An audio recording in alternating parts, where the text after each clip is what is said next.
This is a tech talk on flipped learning presented by Terry Gustafson.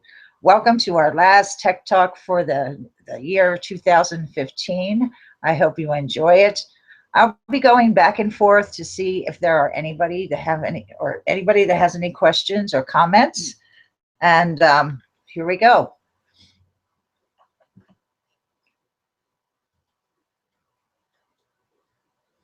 We need change.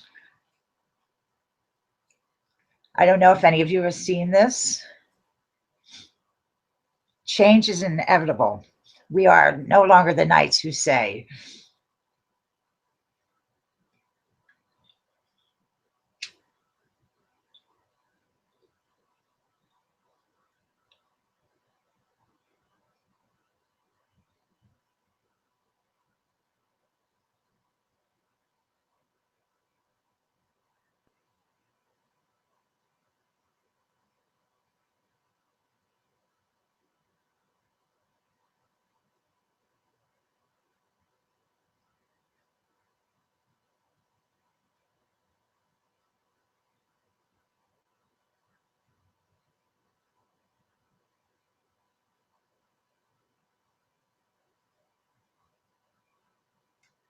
I picked this particular video because it shows the need for change. We are no longer the knights who say need.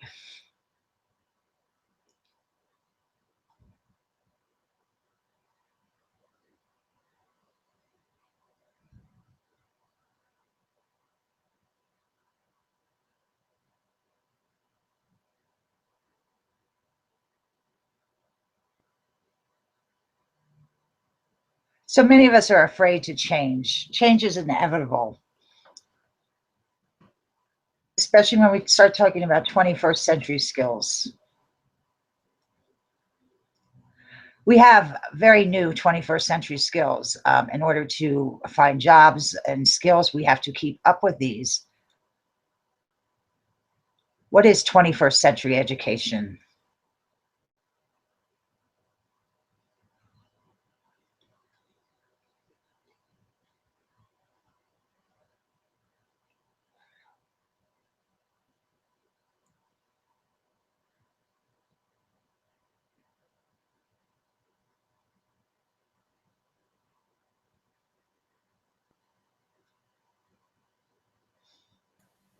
Terry, I'm not sure if there's sound on this video, but there's no sound that we can hear. Okay, I'm hearing sound on my end. Let me see if I can turn it up.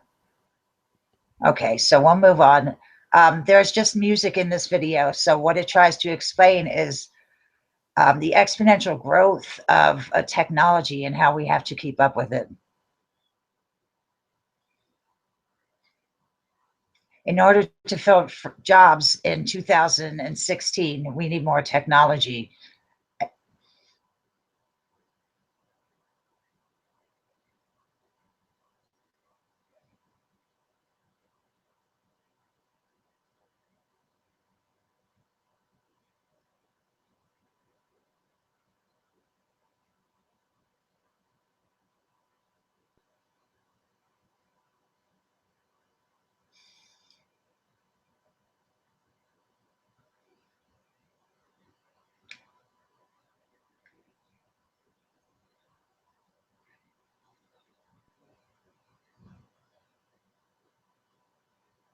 It's about change.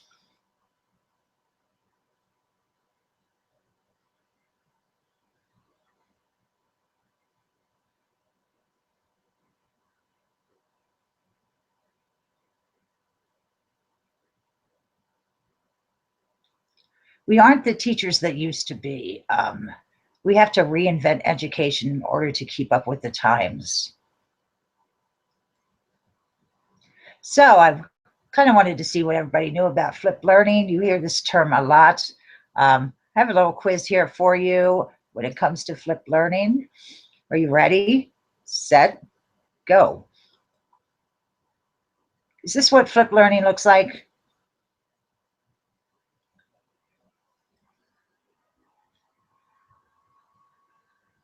Does it look like this? And I hope you're getting a kick out of this. This is a cat flipping over. I thought this was very funny. Many of us, we really don't know the definition of flipped learning. It's a pedagogical approach in which direct instruction moves from the group learning space to the individual learning space. And the resulting group space is transformed into a dynamic, interactive learning environment where the educator guides students as they apply concepts and engage creatively in the subject matter. For those of you who are new to flipped learning, here's a little video that explains exactly why we're doing this and what it is. Hopefully you can hear the sound. No. No. This is probably how you were taught and how your parents were taught. There are lots of problems with this situation. Not all students learn at the same speed, so some get left behind. And while some students learn better by listening, others learn better by doing. This means that teachers can't always see what they can do. There is another way, the flipped classroom. The flipped classroom addresses these problems and makes learning more functional. The teacher makes a video that delivers the content. Then they share it online with students before the next lesson in the classroom. This leaves the teacher free to spend class times with activities. Students can combine and rewatch the video anytime they want. So keeping up with the class is no longer an issue. Students can access the video at any time using any kind of media device, a mobile phone, an iPod, their computer. Instead of sitting and listening, a student can spend class time actually practicing the concept. And teachers can spend more time working with individuals in small groups who need special attention. The flipped classroom model is already making a difference, so get involved. Discover more at flippedinstitute.org. So some of the benefits that were explained in that video involve keeping students engaged. When we come back to the classroom, we're doing things that are more practical, discussions, and actually doing hands-on learning and active learning. One of the other benefits of flipped learning is it increases the time available for students who need personalized attention. I'm not sure if you have students in different levels. We have integrated classes that have different levels, and sometimes it's overwhelming to deal with all the different levels. So when they come back to class, they're doing active learning, and you can spend more time with these individuals who need personalized attention. Lessons and content are more accessible. With the growing technology, almost everybody has a cell phone that has internet. They can sit at the bus stop and watch their lessons for their homework. They can use computers. So it provides a content that's more accessible and when they need it. It allows students to work at their own pace. Some of us, our students, are mothers. Some of us work 2 jobs. So we get 5 minutes here, 5 minutes there. This allows those students to keep up and be able to do that homework and be able to have that content. Number 5, it promotes student-centered learning and collaboration. It does this because when they come back to the classroom, they're working on the group activities. They're working on the actual learning. Number 6, it increases students' problem-solving skills and critical thinking. It loads the lecture up front and the content up front so that when they get back to the class, they can actively learn the content. Now, Terry, there's really quick, I'm sorry to interrupt. I just got an email from Don. He said that your microphone is echoing, that there's an echo that he's hearing. I'm not sure if you want to just mute it and unmute it really quickly or try that. I'm not sure what would help that. Okay, so I would probably need to. Is it echoing on your part? Yeah, I am not hearing an echo. Okay, let me just escape this for a minute and see what's going on with my sound.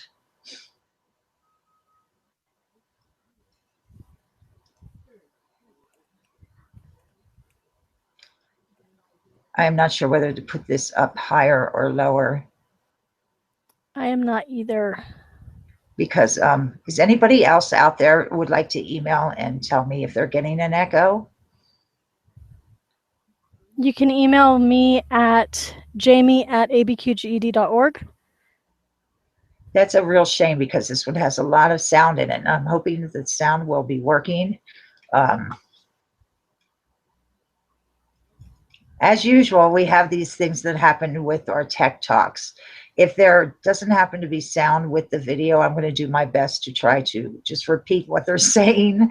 Don just emailed me back. He said there is no echo now. Oh, good. Okay. Thank you. Thank you, Don, and welcome. Thanks for joining us. So let's go ahead back to the presentation. And if you would like, let me know if the video sound is off when I start this, and I will just repeat what they're saying. I will. Okay, some of the drawbacks. There's many drawbacks. There's many teachers who don't want to try this. We're no longer seeing your screen, Terry. I'm sorry. Okay, no problem. I'm going to just reload it here. Okay. Screen share.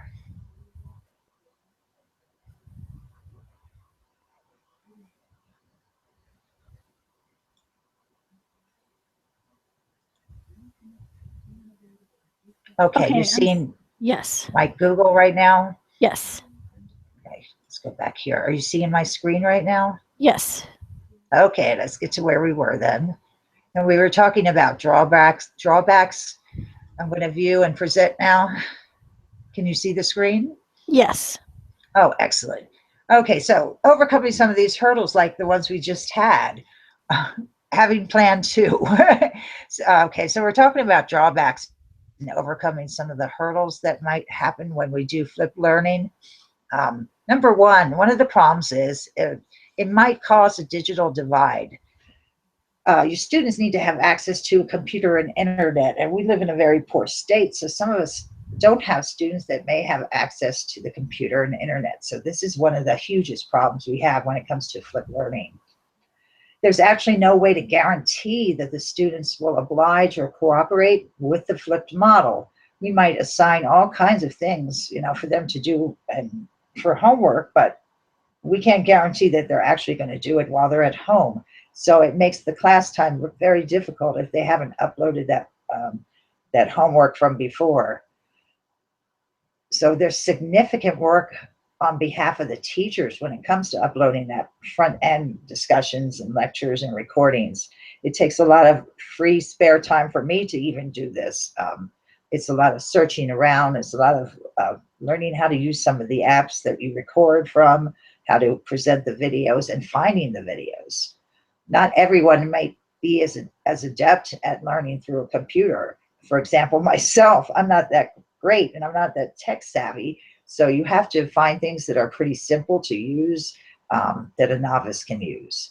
So I'm going to go ahead and show you a little video on overcoming some of the hurdles.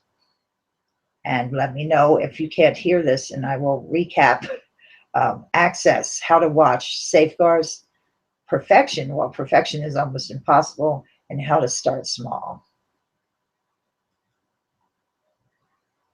Are we hearing some music? No. Oh, let me stop this for a second, see what's going on.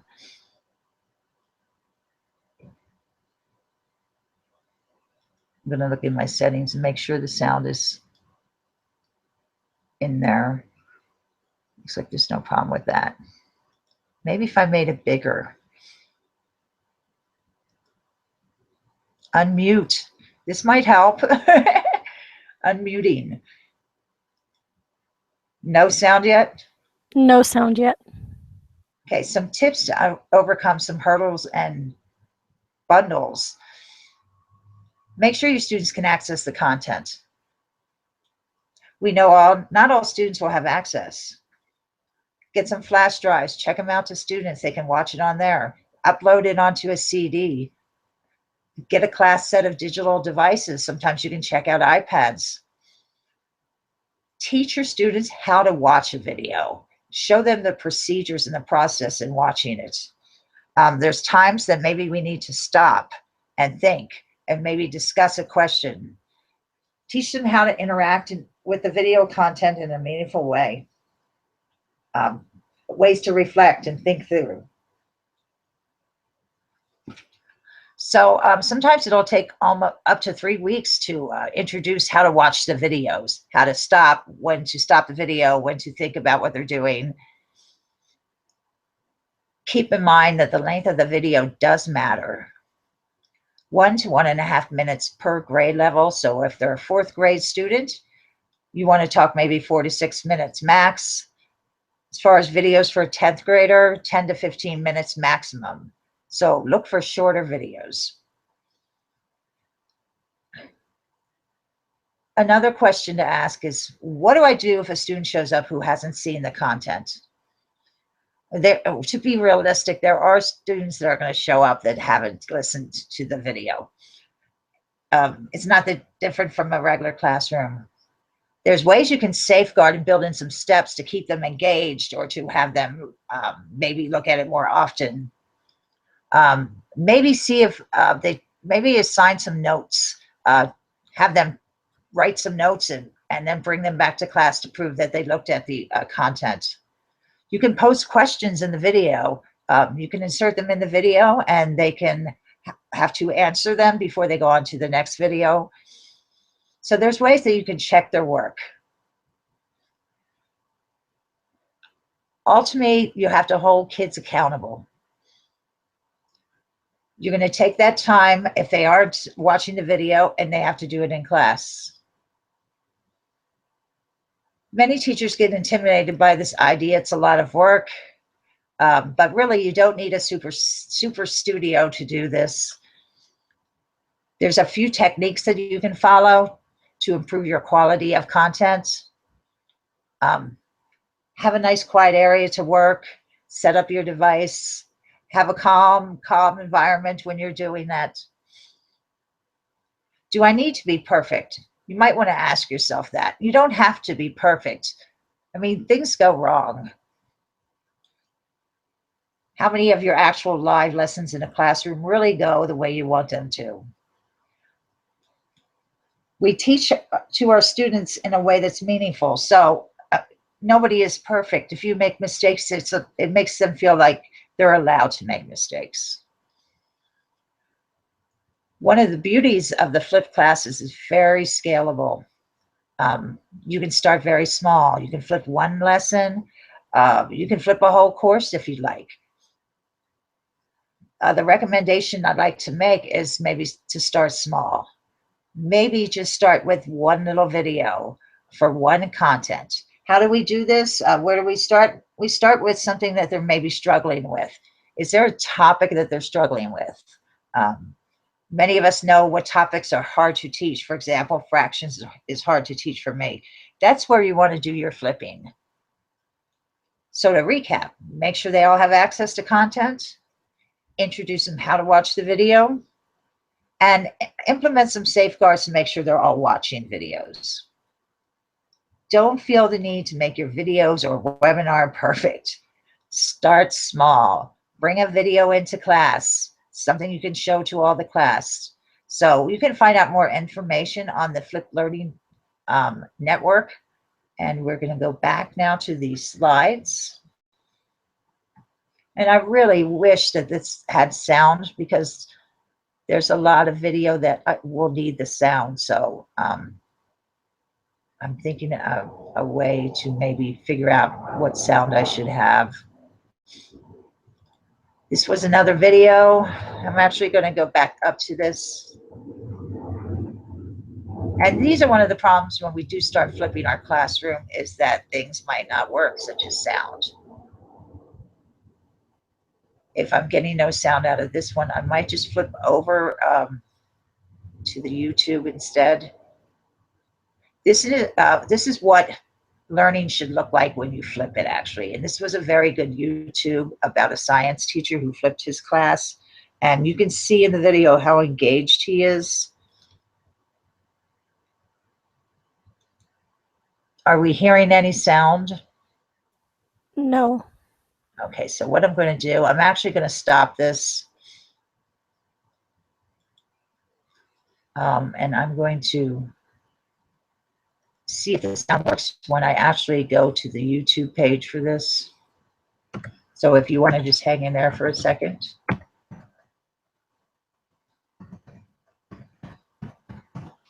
I'm typing Flip Learning in here because this was one of the first things that came up under the YouTube.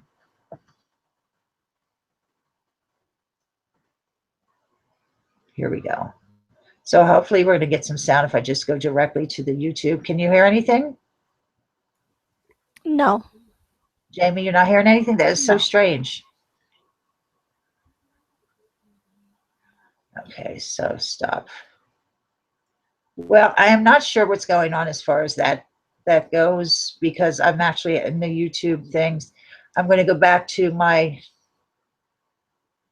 thing here and see if something has happened where I'm muted or anything. And it doesn't look like I'm muted, so I'm going to see if there's another screen I can share.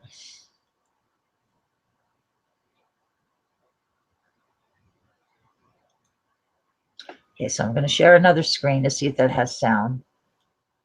And I'm sure you're seeing my Google Hangout here. I believe it's because I'm working through two different accounts here. And we'll go back and play this again and see if you see sound. Not hearing anything? No. Okay. All right, so I'm going to show you the video, but it won't have any sound, unfortunately. I'm sorry. These things happen. And I'll try to just commentate on what he's saying. Teaching for tomorrow. We're not seeing the video. Okay, I'm just seeing your it's Google a good Hangout day to, screen. okay, let's go back to my Google Hangouts and share a different screen. Okay, where is my...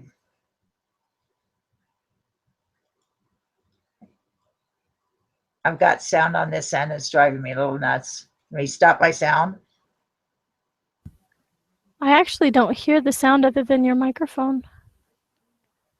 Okay. I'm going to stop sharing. So have I stopped sharing? Yes. Okay. Let me find my... Now for some reason, there it is. All right, we're going to screen share again. I am very sorry for those of you out there.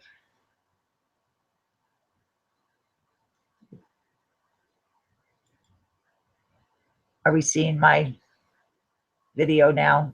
Or Yes. seeing my... Yes. Okay, excellent. Okay, so I'm going to commentate since you can't hear the sound.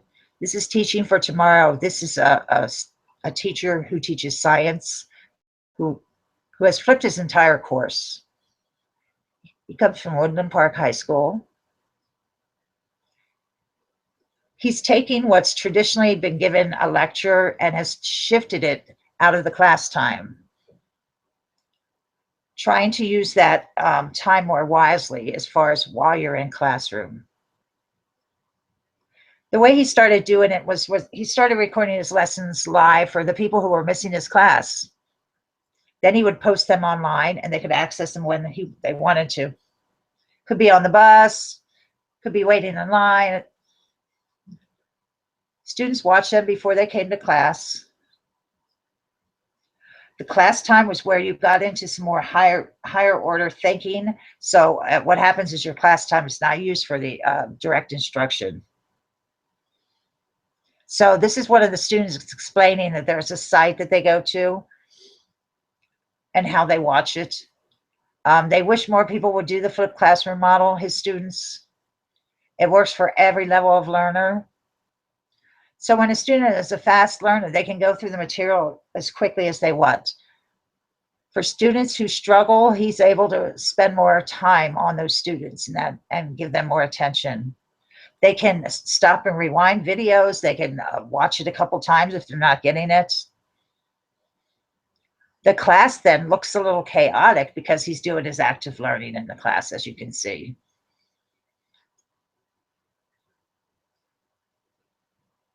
he gives them the option, if they don't want to take his test, that they can demonstrate it in a project in a different way. So the sky's the limit, as long as they can prove to them that they're learning. So here's some of his active learning. It's amazing. So some schools have adopted the instruction model for all core classes, and their failure rates have gone from 40% down to single digits.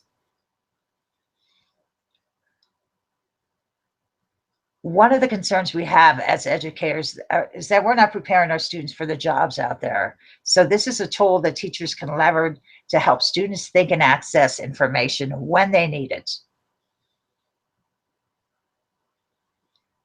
So he might not be training his kids for a specific job, but he's given them the tools to think about problem solving in the process, to be able to do a job. So here we have one of his videos and the links.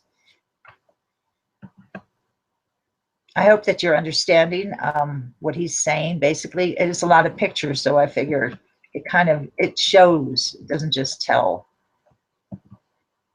Let me go to the next one. Okay, there's several approaches to doing flipped learning outside. There's so many ways that you can do it. Here are two approaches that the average person does when it comes to flipped learning. So we have something called the backwards classroom. This is actually something you can use without computers. If students don't have a computer or a cell phone at home, they can actually in class or the night before watch pre-recorded lectures. And you saw that one of the hurdles that we could get over when we saw the other video was you can load these on flash drives or on CDs, and they can watch them, at home or in the computer center. So they watch pre-recorded lectures that you have recorded for them the night before class, then spend the time in class getting answers to some of the questions in groups. Additional problems with partners are worked on, and the ones who are struggling can get one-on-one assistance from the teachers. There are absolutely no lectures in a class like this. Evolved flipped learning, learning to learn. Students are provided with the opportunity to learn on their own rather than the teacher delivering as a whole. I'm going to make this a little smaller because you're not seeing that whole thing, I don't think. Or I guess you are. So there's several ways. The way I approached it was I went and noticed students were falling asleep and weren't engaged. So I started bringing in one of the cows and started watching videos. And they seemed to wake up when they started doing that. I'm sorry, here we go. Next. The flipped classroom works really well with blended learning and flipping an online system. Many of us might be using Play-Doh now. So the blended learning you can be giving them supplemental videos to watch according to the content that they're learning on Play-Doh. It works very well with any kind of online system, especially one that's totally online, or if you're doing a hybrid class, one that's hybrid would allow you to have the interaction within the classroom. So you could assign something. You could upload the content first and then actually have them present it so you know that they're understanding in class.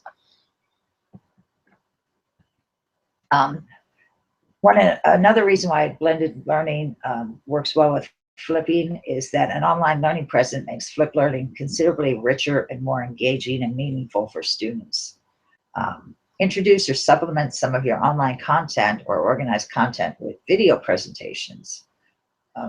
You have the ability to go in and add your own content in something like Play-Doh. So by supplementing this, it would be very easy to do in that kind of platform. Video presentations or demonstrations that include screen capture videos made by the blended learning teacher, recorded on video, edited and hosted on the class website. I spent a lot of time trying to do one of these screen capture videos, and without the sound, I'm not sure how it's going to work, but I will try to put the sound in. I use something called Potoon. There's things out there called Screencast and Screenomatic that you can use, and they're pretty simple as far as using them. It doesn't take a rocket scientist to use them. You can supplement your content with slide presentations. PowerPoint slides, they don't have to be fancy. They don't have to be Google slides made by yourself, or by another teacher and archived on the web. Virtual field trips are great. What better way is there to learn something than to actually be able to go there? So there's all kinds of sites that have virtual field trips to the Smithsonian Museum, for example, to different art museums, to NASA, to the space stations, actually even to the spaceship itself. So they're very easy to search. You can find those out there. You can add podcasts or audio files prepared by you that you've done. For example, we have these YouTubes now. Adding one of your YouTubes to the class would supplement it, or other people's videos. Just link to someone else's video. So I was talking about the different apps there are out there for flipping. I used Potoon in order to try to record this little cartoon animation thing. Remind is a great thing to do, especially if your students are online. It's an app that will remind them when an assignment is due. Poll everywhere for if you want to get some instant results or an assessment, make sure that they're understanding things. We have Moodle, Edmodo, WhatsApp, Wikispaces. Camtasia is a video recording site that you can use, or app. Okay, here's another one of these videos I embedded. It's called a toolkit for flipped learning. This is a basic toolkit if you want to begin and start with flipped learning, and I'll do my best to commentate what we have here. Maybe we have some caption abilities.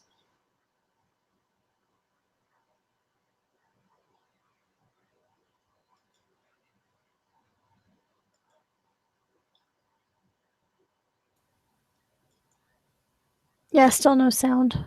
Okay.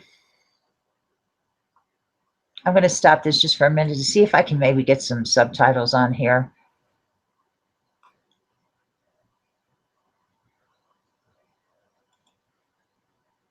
Subtitles. Because that would be good to get some subtitles since we don't have any sound. Let's see if it works. We got them, subtitles. Click on English. When you go to subtitles, Okay. click on English. Thank you, Jamie. Yes. Oh, here we go. There we go. Can Now we, it should. oh, this is better for you then. Perfect. Like I said, things go wrong. So we're talking a little about space. The traditional classroom has a chalkboard. The whiteboards became overhead projectors, so we've had quite an advance. The classroom is basically a presentation station. For those of you who aren't seeing this and listening, when we think of the space of the classroom, we're reorienting it. All you have to do is rethink where you're going to put the tables and chairs. What do you do with the extra time you're going to have in the flipped classroom is an interesting question. Only you know what the best use is.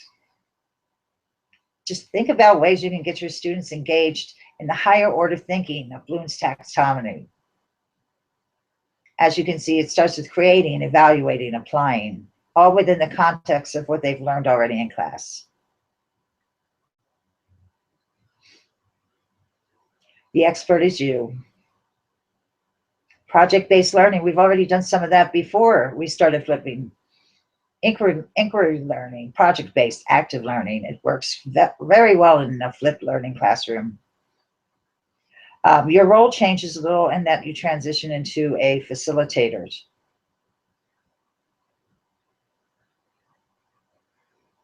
It moves you away from being the center of attention and puts the attentions on the students. It's more student-oriented. These were the originators of the flipped classroom. If you're interested in seeing these two guys, they're very knowledgeable on the flipped classroom. They have a lot of videos on this site, basically how to start, give you a little toolkit and things like that. Okay, so here are some of my personal favorites when I started flipping. Many of us haven't had the time to try these new things. The first things I started with was a PBS and TED-Ed. And so I'd like to show you one of my lessons my students really get a kick out of, and hopefully it'll come on here. And if you don't have sound, I'm going to do my best to explain what's going on or find some subtitles. So this is something you can find on this site, TED Ed. TED Ed is free to join. They have thousands of videos to choose from. I teach math, so I found you can search by math subject, or you can just search by English. They're always having new ones added on. So I found this one recently, Can You Solve the Bridge Riddle, by Alex Gendler. And what's nice about this is you can go into this whole creation, and if you go to think, you can actually edit the questions and put in your own questions. So I love this site. It's very neat.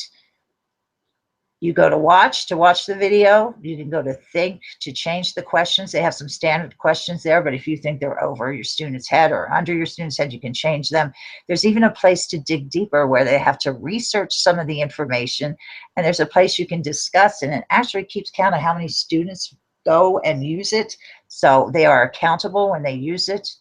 I'm going to click on the YouTube actually. They're very short. Can you? I'm assuming you can't hear that. Let me go back so you can see it bigger, actually. Your account comes up here, and it's in here under your lessons. And your students can get a shareable link actually to go, and you can see how many lessons I have in here. You can tell what time they've been there, how long we've been here. So this is Can You Solve the Bridge Riddle? I found this very appropriate with all the zombie popularity lately. So I'm going to play, and I'm going to stop and see if we can get some subtitles if we're on. Oops, I'm sorry. And Jamie, I have no idea about the time. Oh, okay. There's a lot of stuff. We might need to do a part 2 on this one. Let's make this bigger. Sure. And we have them closed, so I need to actually get them on to English.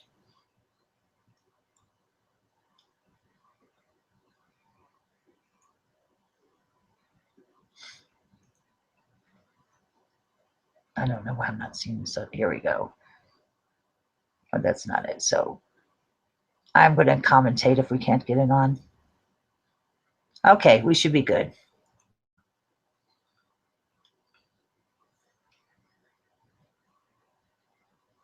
We're not getting the subtitles. Oh, we are.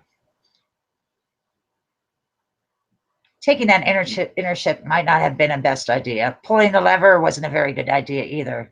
Probably wasn't so smart. But now's not the time for regrets, because you need to get away from those zombies. So we have the janitor, the lab assistants, and the old professor. You've got a head start, but there's only one way to safety: across this old road bridge. You can dash across in a minute. The lab assistant takes 2 minutes. The janitor, slower, needs 5 minutes. And the professor takes 10 minutes, holding on to the rope every step. By his calculations, you have 17 minutes. That's all the time you have to get everybody across the rope and cut it. Unfortunately, it can only hold 2 people at a time. It's so dark out you can barely see, and the old lantern you grabbed only illuminates a tiny area, so you need it. Can you figure out a way to have them all escape in time? Remember, no more than 2 can cross the bridge together. Anyone crossing must have the light to see. And any of you can wait in the dark on the other side. Most importantly, you must be safely across before the zombies arrive, because if the first zombie steps on the bridge, he can get you. There's no tricks to use here. Can't swing across, can't use the raft, or befriend the zombies. So this is a great exercise or video that you can use not only in class, but outside of class. If you're using it in class, it has this area here where you can pause the video in order to figure it out. I just did this lesson a week ago, and the students were so engaged trying to figure out a way. We had to review a little bit as far as what the timing was, how long the professor would take, how long this one would take, and that one would take. But it took a good 15 minutes for them to really have a prediction or have a solution to this. So it got everybody excited, and it got them arguing with each other and all kinds of things. And one student actually told me that they really loved this kind of learning. So I don't know if you've had time to figure out an answer. We had to review the minutes that it took to get across and the lantern thing. But we had several different predictions, and they got very excited about this. So I'm going to show you the answer here now. Answer in 3, 2, 1. And this was a case in my class. They were always a minute or two short of time, but there is a way. The key is to minimize the time wasted by the two slowest by having them cross together. You have to make some return trips. You have to keep that in count. So you want the fastest people to do that. So here's the solution. You and the lab assistant quickly run across. You're the fastest two. Okay, you're both across in 2 minutes, and you as the quickest run back the other way with the lantern. So this is 3 minutes. Now on the hard part, the professor and the janitor, the two slowest. This takes them 10 minutes. We did a lot of calculating with this. So by the time they are across, there's only 4 minutes left, but you got the fastest person on the other side and you're on one side. So the lab assistant's going to grab that lantern. She grabs the lantern and runs back. We calculate the time. We've got 2 minutes left, but you're the two fastest, so you run across. And as you step and make it on the far side, you cut the rope, and there goes the zombies, just in the nick of time. All right, so we're going to stop this. I'm going to show you a little bit about the questions that go along with this. This is especially useful if you have something, if you assign this outside of class. So we're going to go to think, and I'll show you some sample questions. Who is the slowest out of the 4 people in the riddle? This shows accountability because you really have to watch the whole thing in order to see this. You, the professor, the assistants. So you could see here we have lots of questions. How many people can the bridge hold at one time? Why does everyone crossing the bridge have to stay together? So if you want less questions, you can actually delete some of these, or you can edit them to make them your own. Which pairs should go together first? So we have all these questions, and there's some more critical thinking type of questions. Why does it help to have the slowest people first? Explain the strategy. This is a big thing. We have to know how to explain how we got something. Explain the strategy you used to solve the problem. And 10.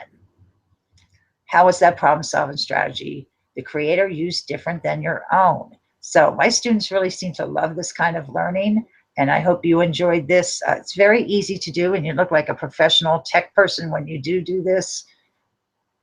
So let me go back to my slide presentation. I hope all of you are liking this out there. Okay. Because of the time, I'm not going to show the PBS Flip It in a Day, but PBS Loading is one of those sites that are also easy to use and free. So they have customized lessons just for students that need to pass their high set and GED. Okay, so this was the final thing. This was the big creation that I did in the Potoon original.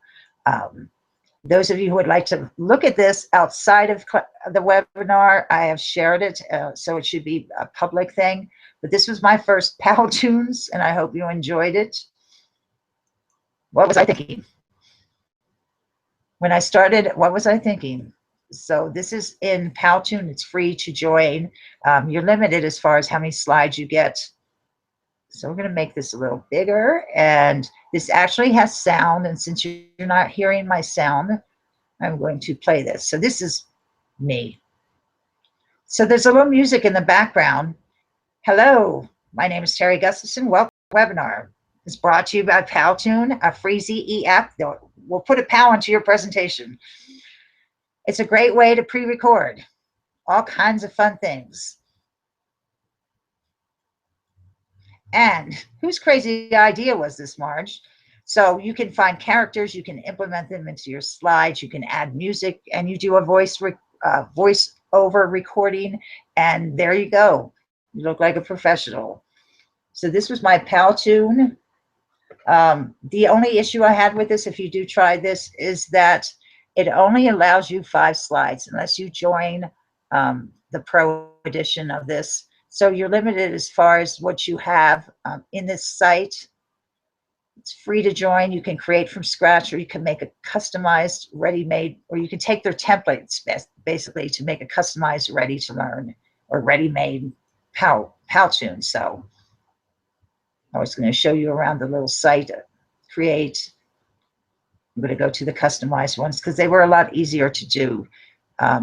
So what they suggest you to do, that you do, is when you do create, they have little tutorials. They were really good as far as the tutorials on how to get started and what to do first. My dashboard is here. So if you look on the right here, I had done it backwards, where I started doing the actual slides first before doing the voiceover. So what you really need to do, I suggest, is to write a script first. Like, write it all out, what you're going to say or how it's going to be. This is a tutorial that you can watch on how to write your script, which is nice. They have great tutorials. Next, you would want to record your voiceover. So before you put your little animated characters and your slides in there, you're actually doing your voiceover first, and then matching those slides into your voice over. They have a quick little tutorial that you can click on in order to show you how to do that. And last but not least, that's when you add your visuals and your images. So I had a little problem with matching my video to my voiceover to the actual images, but this is definitely the best way to do it. If you wanted to pay a little more, you get all kinds of little extras that go along with this. But the pay is $89 a month. So I don't know how many of us have $89 a month unless we sign up for it annually.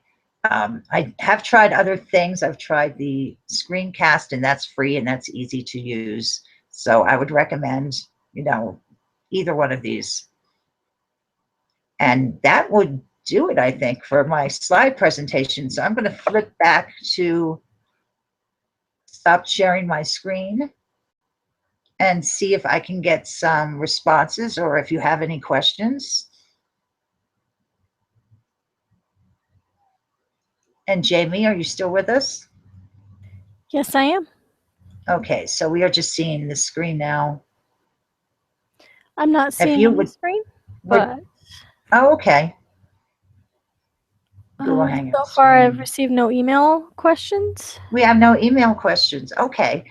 So for many of you, if you're interested in some of these resources and you need the links, please email me at tgustafson1@cnm. Are we seeing my screen now? No. No. I have several options when it comes to my screen share here because I have so many windows open.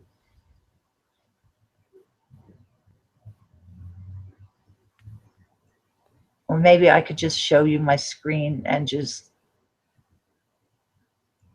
Are we seeing anything now? No. Okay, I'm going to go back to the tabs, some of these tabs here.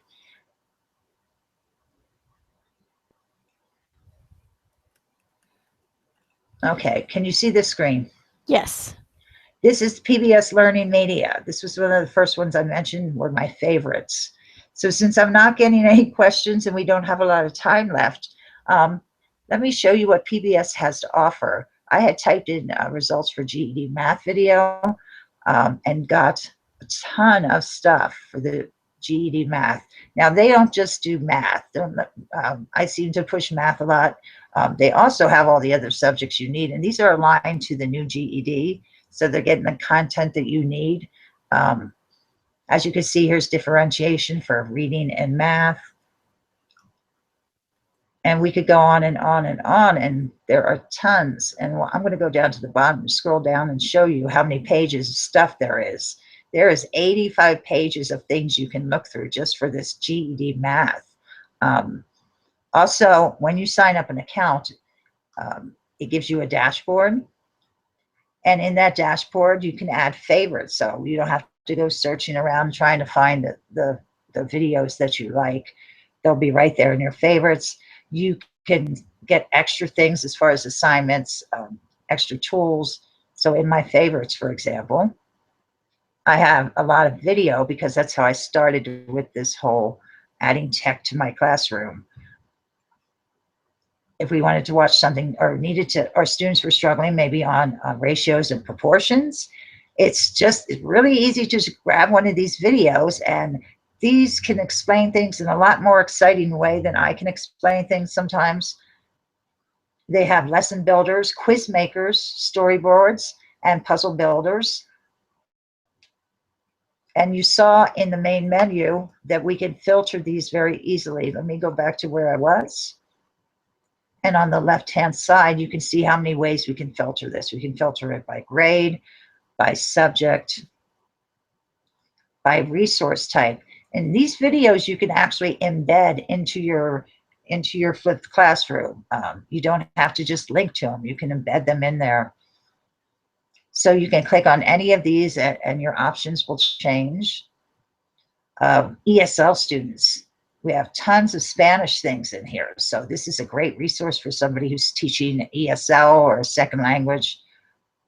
Accessibility features for those who might have some sort of learning disability or a physical disability. If you wanted to filter it by streaming and downloading and sharing to find videos that you can share or embed, you can do it this way. And look, we have New Mexico PBS content. So this is directly related to our New Mexico state. Well, not necessarily in this here, but so these are really good short videos that keep your attention. They aren't too long. They'd be great to like have students do out of class so that you can do more active learning in class. And let me go back to my favorites. And we have 6 minutes left. So these should have actually this one called different screen sizes. If you're having problems teaching ratio, click on one of these. And this is a young kid talking about TVs and TV screens. Have you ever noticed that most screens are actually similar? We're comparing the 42-inch TV, 42-inch monitors. So it shows how they're similar figures and they actually look the same. They have the same ratio and proportion. So this shows you in a real life kind of example, ratio and proportion. So it asks, what's the mysterious ratio? That links all them together. So here's an actual screen. He's explaining what the length and the height are and how you form the ratio between the length and the height. Here's another one that's similar, 72 inches by 40 and a half, another ratio, and comparing it to a mobile phone. Even though they all look different, if you figured those out and reduce those, if you divide the bottom number into the top number, you get the same ratio.